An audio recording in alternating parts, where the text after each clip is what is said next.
Baiklah, Assalamualaikum warahmatullahi wabarakatuh. Selamat malam Bapak Ibu semuanya. Perkenalkan nama saya Dinda Syahfitri dengan NIM 24147027.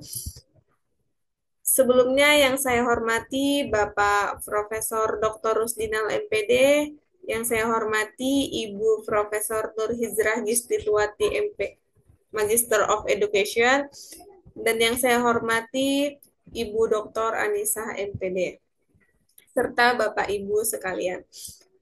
Langsung saja saya dari kelompok 2 akan mempresentasikan hasil pemaparan materi saya yang berjudul pendekatan ataupun teori klasik dalam kepemimpinan. Pendekatan atau teori klasik dalam kepemimpinan itu merujuk pada teori-teori awal yang berfokus pada ciri-ciri, perilaku, dan gaya kepemimpinan yang efektif. Secara keseluruhan, teori klasik ini berusaha untuk menjelaskan bagaimana pemimpin dapat mempengaruhi ataupun memotivasi di bawahannya ataupun pengikutnya untuk mencapai tujuan tertentu. Nah, dalam teori klasik ataupun pendekatan kepemimpinan ini, saya akan membahas 3 teori. Yang pertama ada teori sifat dan teori situasi. Yang kedua ada teori tingkah laku kepemimpinan. Dan yang ketiga ada teori kontingensi. Nah, untuk yang pertama, teori sifat. Teori sifat ini merupakan suatu teori kepemimpinan yang beranggapan bahwa seseorang itu dapat menjadi pemimpin apabila memiliki sifat yang dibutuhkan oleh seseorang pemimpin, baik secara fisik maupun secara psikologis. Teori sifat ini lebih menekankan pada aspek-aspek kepribadian seperti intelektual, ataupun emosi serta keadaan fisik dan sifat-sifat pribadinya. Perlu diketahui bahwasannya teori sifat ini memiliki fokus, yaitu fokus yang pertama adalah pemimpin itu berfokus pada tindakan, bukan pada sifat ataupun karakter bawahannya. Yang kedua, teori ini menyebutkan bahwa seseorang itu dapat belajar untuk menjadi pemimpin melalui ajaran, pengalaman, pengamatan yang baik. Yang ketiga, teori ini memberikan seperangkat aturan untuk menentukan ragam ataupun banyaknya pengambilan keputusan dari partisipasi dalam situasi-situasi yang berlainan.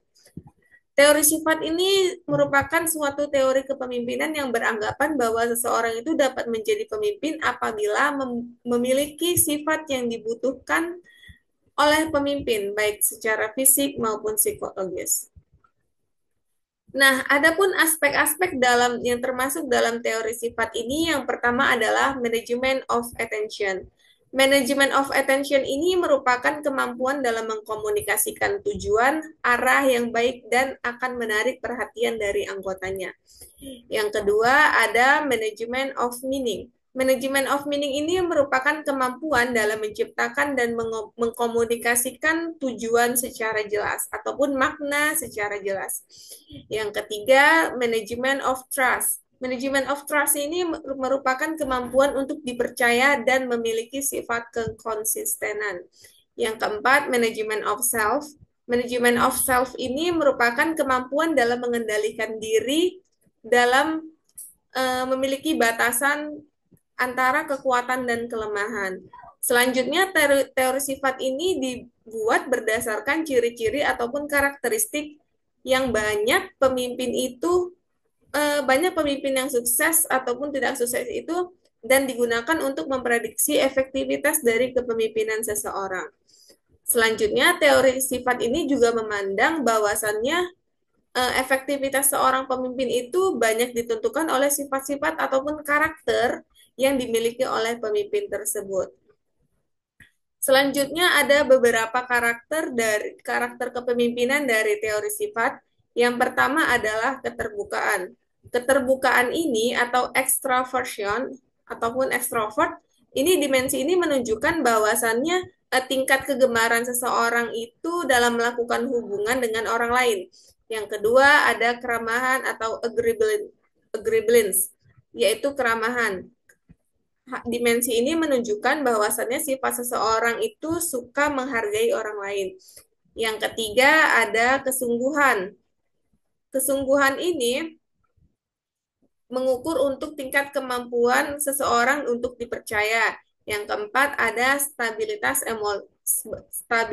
emosi. Dimensi ini menunjukkan bahwa kemampuan seseorang dalam menghadapi cenderung untuk bersikap tenang, percaya diri, dan nyaman.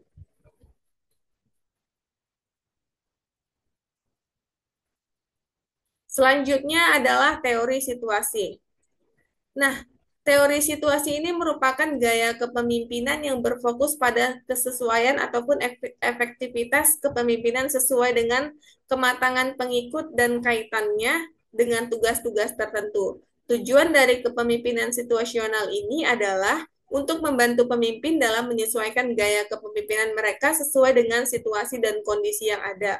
Teori ini sangat bermanfaat untuk menciptakan lingkungan yang lebih nyaman lagi bagi para anggota ataupun karyawannya.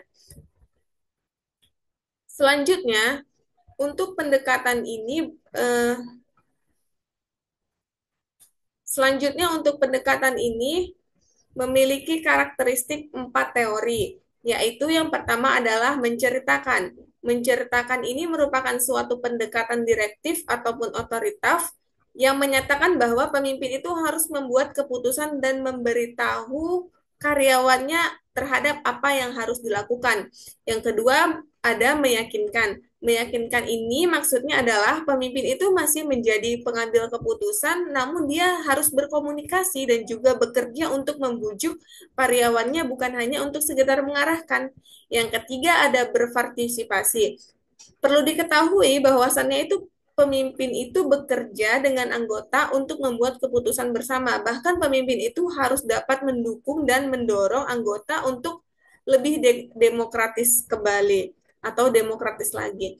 Yang ketiga adalah mendelegasi. Mendelegasi ini artinya pemimpin itu harus menugaskan tugas dan tanggung jawab pengambilan keputusan itu kepada anggota tim, namun juga harus mengawasi atas pekerjaan mereka. Seorang pemimpin yang efektif itu menggunakan gaya kepemimpinan yang berbeda dengan situasi yang berbeda. Jadi tidak tergantung pada suatu pendekatan yang ada di instansi mereka.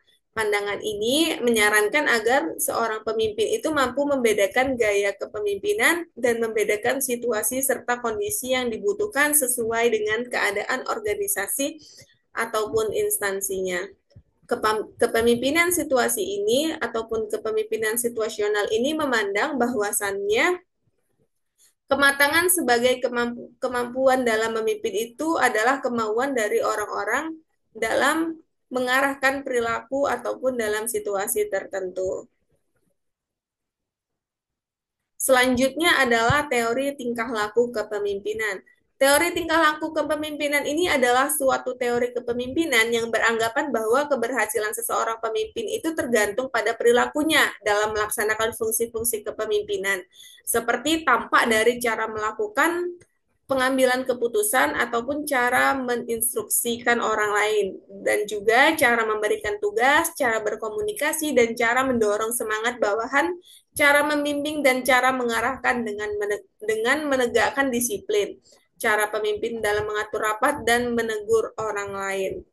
Selain itu, teori ini memandang bahwa pemimpinan itu bagaimana seseorang pemimpin itu memiliki perhatian yang tinggi terhadap bawahannya. Teori perilaku ataupun teori tingkah laku kepemimpinan ini juga disebut teori sosial karena merupakan sanggahan terhadap dari teori genetis. Selanjutnya ada beberapa dimensi dari teori tingkah laku kepemimpinan, yaitu yang pertama adalah perilaku ini berorientasi pada tugas. Perilaku berorientasi pada tugas itu mencakup pada tindakan dan strategi yang difokuskan pada pencapaian tujuan dan penyelesaian pekerjaan secara efisiensi dan efektif.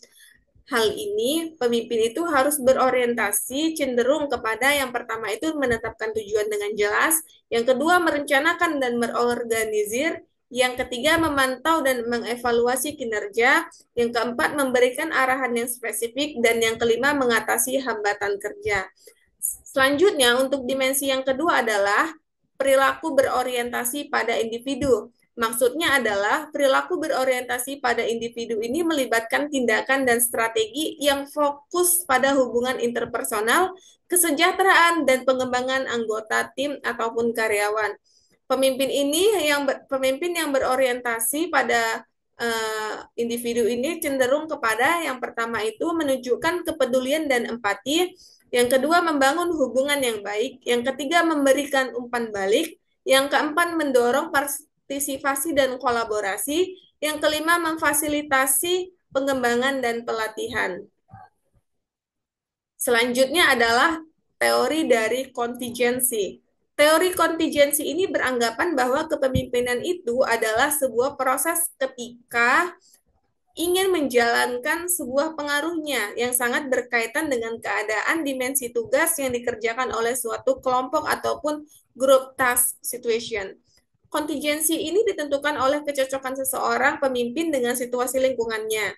Teori ini berfokus pada gaya dan situasi sebab kepemimpinan kontingensi itu merupakan kepemimpinan yang menghubungkan antara gaya kepemimpinan dan situasi lingkungan yang sedang dipimpin. Teori ini mempercayai bahwa tidak ada satupun teori kepemimpinan yang sempurna, karena kesuksesan seorang pemimpin itu terletak pada gaya kepemimpinan yang disesuaikan dengan keadaan, situasi, dan kondisinya.